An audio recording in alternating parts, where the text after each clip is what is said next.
Hello friends, welcome to my channel. तो हमने पिछले एपिसोड में देखा था कि सारंग हमारी गिर गई होती है, तभी वो उसे गुआन है उसे बचा लेता है और वो कंफर्ट करता है क्योंकि वो रो रही होती है। उसे घर छोड़ने की बात बताता है गुआन, लेकिन सारंग वहाँ से जाने लगती है। तभी वो पीछे आता है और कहता है मैं छोड़ दूँगा, और वो गाड़ी में उसे छोड़ने वाला होता है। तो वो पूछता है क्या हुआ, तुम्हारा अम्ब्रेला कहाँ गया, तुम ऐसे कैसे भीग गई। तो बोलती है हवा की वजह से वो उड़ गया। तो बोलता है सच में अम्ब्रेला के चलते तुम भीग गई, या फिर तुम्हारी लव लाइफ में कुछ प्रॉब्लम है इसी वजह से तुम दुखी हो। लेकिन वो कुछ नहीं बताती और बोलती है यहाँ के पास के कोई स्टेशन में मुझे छोड़ दो। तो वो वहाँ पे गाड़ी में ही सो जाती है। तो हमारा गुआन जो है वो उससे कपड़े ढक देता है और वहाँ से एक जगह पे लेके जाता है, मतलब एक होटल के बाहर, और उसे उठाता है। तो जैसे वो उठती है कहती है ये कौन सी जगह है, हम यहाँ कहाँ आ गए हैं। तभी गुआन वहाँ पे एक उसे कपड़े देता है और जूते देता है और कहता है तुम्हें चेंज कर लेना चाहिए बोलता है, और कहता है चलो कुछ भी खा लेते हैं। तभी हमें दिखाया जाता है कि सारंग जो है कपड़े चेंज करने के लिए वॉशरूम गई हुई है और वहाँ पे वो कपड़े चेंज करके बाहर आती है। जैसे ही वो बाहर आती है गुआन को देख के शॉक हो जाती है, क्योंकि दोनों ही एक जैसे कपड़े पहने हुए हैं जो कि कपल आउटफिट है।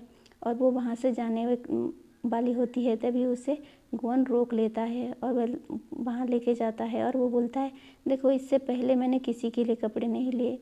और वहाँ पे एक वेट्रेस आती है और वो दोनों का फ़ोटो लेती है। तो सारंग बोलते हैं देखो वो हमें सेम कपड़े देख के गलत समझ रही है, लेकिन गुआन बोलता है वैसे भी मैंने पहली बार किसी के लिए कपड़े लिए हैं, इससे पहले मैं किसी के लिए कपड़े नहीं खरीदा। तो सारंग बोलती है क्या सच में तुमने पहले किसी के लिए नहीं खरीदा, वो तो बहुत शौक। तो देखते वो जूते देखती है और कहती है देखो जूते मैंने मेरे साइज के तुम्हें कैसे पता। तो वो बोलता है मैंने तो किसी रैंडम साइज उठा लिया। लेकिन सच तो ये है कि जब सारंग सोई हुई थी तभी वो मॉल जाता है और वो कपड़े वहाँ से ले लेता है और उसके शूज़ का साइज़ भी अपने हाथों से नाप के वो वहाँ से जाके शॉप से ले आता है। और ये बात वो उसे डायरेक्ट नहीं बताता और बहुत ज़्यादा खुश हो रहा था मन में। तो वहाँ पे बहुत सारा खाना आ जाता है। तो सारंग बोलते हैं इतना सारा खाना वो तो वेस्ट हो जाएगा ना। तो बोलता है देखो मुझे तुम्हें क्या पसंद है ये नहीं पता था, इसीलिए मैंने इतना सारा ऑर्डर किया। वैसे आज का मील मेरे तरफ से बोलता है, लेकिन सारंग बोलती है नहीं मैं पे करूँगी। तो वो बोलता है कि तुम्हें क्या पसंद है वो तुम्हें मुझे बता देना चाहिए, तभी मैं जो खरीदूँगा तो वो वेस्ट नहीं होगा। जैसे ही वो बिल देने के लिए पहुँचते हैं बहुत ज़्यादा होता है उस बिल वो, तभी वो सारंग देने वाले होते हैं लेकिन गुआन दे देता है और वो उसे घर छोड़ने जाता है और वो उसके लिए केक भी लेके गया था। तो सारंग उसे थैंक्स बोल, तभी वहाँ पे यूनाम पहुँच जाता है और कहता है मुझे पता था कुछ तो गड़बड़ है बोलता है, और बोलता है ये कौन, गुआन बोलता है ये कौन है। तो सारंग बोलती है ये मेरा एक्स है। तो वो बोलता है क्या एक्स, मैं तो तुम्हारा बॉयफ्रेंड हूँ ना। तो वो बोलते हैं ब्रेकअप के बाद अब तुम मेरा एक्स हो बोलती है, और वो नहीं मान रहा होता है। तभी वो सारंग पुलिस को कॉल करती है, वो बोलती है कोई मुझे फॉलो कर रहा है। तो यहाँ पे वो ऐसे ही बोलती है और बोलती है तुम आगे से यहाँ बिल्कुल दिखाई मत देना बोलती है, और वहाँ से चली जाती है। तो वो वहाँ पे गुआन जो है वो पूछता है देखो आज उसका बर्थडे था और वो आज रो रही थी बोलती है, और वो सबक सिखाता है उसे, उसके हाथ को मोड़ देता है, बोलता है अगले बार से तुम्हें दिखाई मत देना। तो दूसरी तरफ हमें दिखाया जाता है कि सारंग मैसेज देख रही होती है, लेकिन तभी वहाँ पे कॉल आ जाता है और वो और कोई नहीं बल्कि गुआन था। वो बोलता है मैसेज का रिप्लाई क्यों नहीं किया। तो बोलती है ऐसे ही। तो वो हैप्पी बर्थडे बोलता है और वो बोलता है अगर कुछ प्रॉब्लम हो मुझे कॉल करना। दूसरी तरफ हमें दिखाया जाता है कि सारंग और दायुल जो है मूवी देख रहे होते हैं और तभी वहाँ पे प्योंगहावा आ जाती है, और जैसे ही वो कपड़े को और जूते को देखती है वो उनके पास लेके आती है और बोलती है।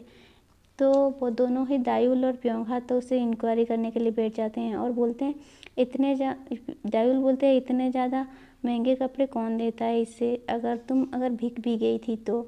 और वो बोलती है देखो वो तुम में ज़रूर इंटरेस्टेड है। और यहाँ पे प्योंगहाई बोलती है अच्छा तो उसके तुम्हारा शूज़ साइज कैसे पता चला। और वो बोलती है सारंग बोलती है मुझे नहीं पता। तो वो लोग तो लग जाते हैं, तुम्हें भी उससे कुछ ना कुछ तो गिफ्ट देना चाहिए बोलते हैं। और वो दोनों एक अपने अपने प्रोडक्ट बेचने लगती हैं। लेकिन वो सारंग जो है वहाँ से चली जाती है और अंदर जाके वो भी कपड़े और जूते को देख के बहुत ज़्यादा खुश हो रही होती है। और वहाँ पे ही हमारा सीन चेंज होता है और हमें गुवन को दिखाया जाता है और उसकी दीदी जो है वो पूछ रही होती है कि वो फार्मारोइक का क्या हुआ बोल के। तो गुवन उसे मना कर देता है कि मेरे एम्प्लॉय ये नहीं करेंगे। और वो तस्वीर देख रहा होता है जो उन्होंने उठाया था और वो बहुत ज़्यादा खुश हो रहा होता है। लेकिन वो जैसे ही वहाँ पे संसिक आ जाता है उसे छुपा देता है। लेकिन संसिक जो है वो कहाँ मानने वाला था।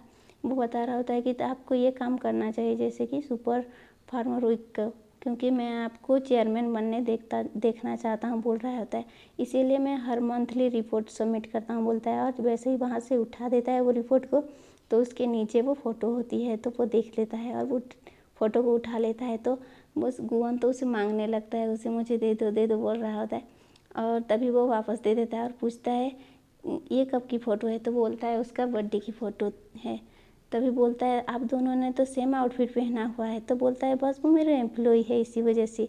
तो संसिक बोलता है क्या मेरे बर्थडे पे भी आप मेरे साथ पहनेंगे। तो वो गुवन उससे गुस्सा हो जाता है और पिलो मार के उसे भगा देता है वहाँ से। सारंग जो है गुवन को मैसेज करती है कि काम के बाद क्या आप फ्री हो बोल के। और हमें दिखाया जाता है कि गुवन भी उसका फ़ोटो दिख रहा होता है। तभी उसका कॉल आ जाता है सारंग का, और वो कॉल नहीं मैसेज आ जाता है और वो देख देता है। लेकिन वो रिप्लाई करता है कि मैं बिज़ी हूँ बोल के। तो वो फ़ोन रख देती है और फिर गुवन जो है और रिप्लाई करता है मैसेज का, लेकिन वो रिप्लाई नहीं करती। तो वो सीधे सारंग के पास पहुंच जाता है और बोलता है तुमने रिप्लाई क्यों नहीं किया। तो सारंग बोलते मैंने तो किया था, लेकिन यहाँ पे काम के वक्त मोबाइल का अलाउ नहीं है बोलती है, बताती है। तो वो बोलता है मैं बिजी तो हूँ बहुत ज़्यादा, लेकिन मैं तुम्हारे लिए टाइम ज़रूर निकालूंगा। तो बोलती है अगर आप इतने ज़्यादा बिजी हो तो इसकी कोई ज़रूरत नहीं है। लेकिन वो बोलता है नहीं, मैं अपना कीमती समय तुम्हें ज़रूर दूंगा बोलता है और वहाँ से चला जाता है। और हमें दिखाया जाता है कि वो लोग जो स्टाफ होते हैं वो लोग उसे देख के, गुवन को देख के बहुत ज़्यादा खुश होते हैं, कहते हैं कि ये हमारे चेयरमैन होना चाहिए बोल रहे होते हैं। दूसरी तरफ हमें दिखाया जाता है रात को, जो कि गुवन गाड़ी में था, तो सारंग उसके लिए गिफ्ट लेके आती है और उसे देती है और वहाँ से जाने लगती है। लेकिन गुवन जो है उससे रोक लेता है और कहता है मुझे भूख लगी है। तो सारंग भी मान जाती है और वो दोनों ही खाने के लिए चलते हैं, जो कि अभी सारंग का ट्रीट होता है वो लेके जाती है। वहाँ पे बहुत ज़्यादा भीड़ होती है और रिजर्वेशन भी नहीं होता। तो वो बोलती है यहाँ पे बहुत ज़्यादा भीड़ है और रिजर्वेशन भी नहीं है बोलता है। तो वो बोलती है ठीक है तुम्हें पसंद नहीं हो तो चलते हैं, लेकिन वो नहीं जाता। और वो उनकी बारी आती है और अंदर जाते हैं। और वहाँ पे वो पहले तो मना कर रहा होता है बियर के लिए, लेकिन बाद में पीता है। और जैसे ही वो पीता है उसे बहुत ही ज़्यादा अच्छा लगता है और पूरा फुल पी जाता है एक ही सांस में। तो वहाँ पे वो बोलता है ये बहुत ज़्यादा टेस्टी है। तो वो बोलता है ये पहले। उसके बाद वहाँ पे जो शेफ़ होता है वो आता है और वो जैसे बना रहा होता है, कसरत दिखा रहा होता है, वो दोनों देख के वो बहुत ज़्यादा खुश हो जाते हैं। और हमारा गुवन तो वहाँ पे फ़ोटो भी ले लेता है, जैसे उसने एक को बनाया था उसमें दिल बनाया था ना, इसी वजह से उससे तस्वीर भी ले लेता है खुशी के मारे। और जैसे ही वो दोनों डिनर करने के बाद बाहर जा रहे होते हैं तो बातें कर रहे होते हैं, तो वो कहता है कि मैं तुम्हें एक अच्छी जगह लेके चलूँगा खाने पे। पर गुवन बोलता है, तो सारंग बोलते हैं नहीं मुझे नहीं जाना। तो बोलता है मैं ज़रूर लेके जाऊँगा क्योंकि मेरे और कोई दोस्त नहीं है। तो दूसरी तरफ हमें दिखाया जाता है कि मिस गू जो है वो अपने पति को मिलने गई है और वो उसका पति बोलता है कि मुझे तुम्हारे साथ डिवोर्स चाहिए क्योंकि मैं किसी और लड़की को पसंद करता हूँ। तो बोलती है तुम उसे पसंद करो, उसके साथ रहो, इससे मुझे कोई प्रॉब्लम नहीं है, लेकिन मैं तो ये वहाँ से कीम आती है और उसे एनिवर्सरी विश करती है। और हमें दिखाया जाता है वो अपने डैड और गुवन के साथ जा रहे होते हैं। तो उसके डैड बताते हैं कि तुम्हारे हस्बैंड के बारे में मुझे पता चला है बोलते हैं, और ये सब पब्लिक में नहीं आना चाहिए बोलते हैं।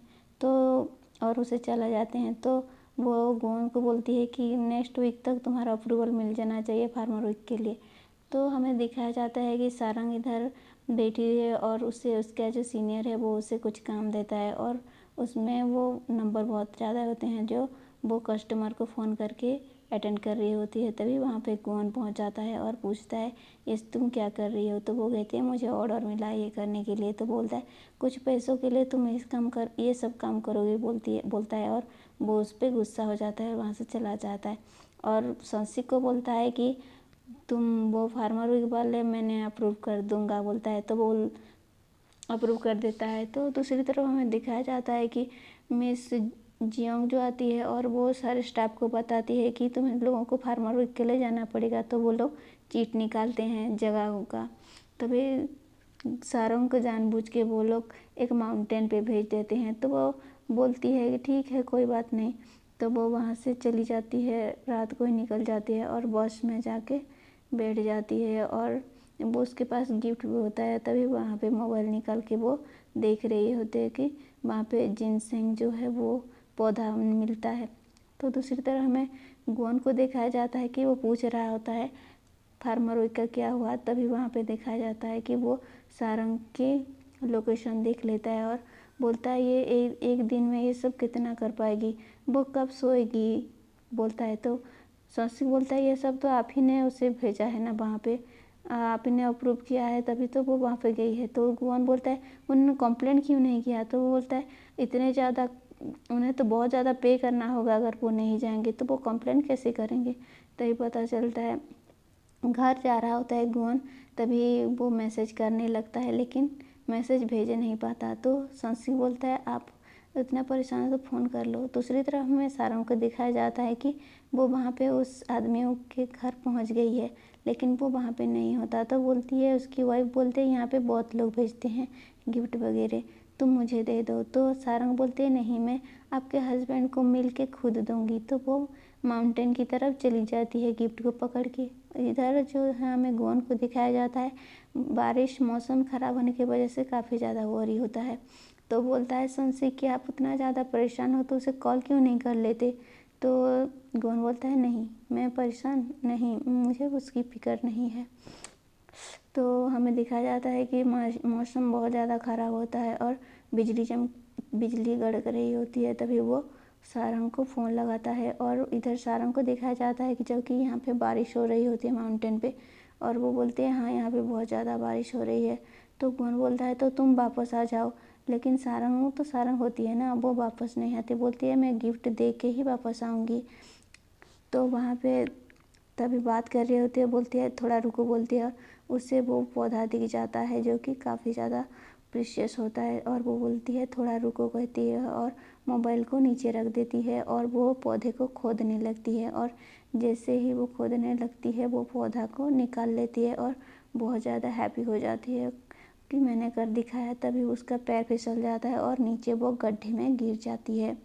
और इधर जो है गुआन जो है वो बार बार उसे फ़ोन लगा रहा होता है लेकिन वो तो नीचे गिर के बेहोश हो गई है। तो वो फ़ोन कौन उठाएगा और उसे बहुत ज़्यादा चोट भी लग गई है। जैसे ही वो देखती है बहुत ज़्यादा चोट लगती है और वो घबरा जाती है और रोने लगती है, उसे माँ को याद करती है। तभी वहाँ पे लाइट जलती है हेलीकॉप्टर की और वहाँ पे कोई खड़ा है। इतने में ही ये ड्रामा